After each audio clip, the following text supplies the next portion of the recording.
ওই ছেলেটারই বিয়ে করে ফেলো। আসলে আমার মতো এত ছোটখাটো একটা ব্যবসায়ীর সাথে তোমার তোমার যায়ই না।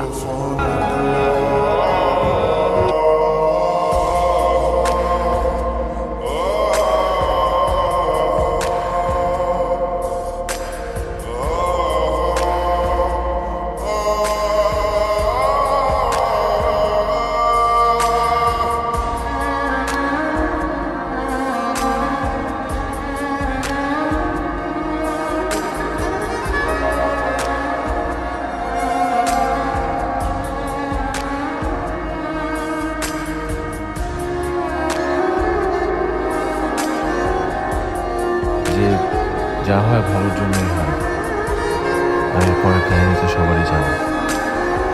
আজকে আমি মাহির গ্রুপ অফ ইন্ডাস্ট্রিজের মালিক। জি বলেন। স্যার আমাদের একটা ভুল হয়েছে। আমি সব বের করেছি। আসলে রাজীব সাহেবের কোনো দোষ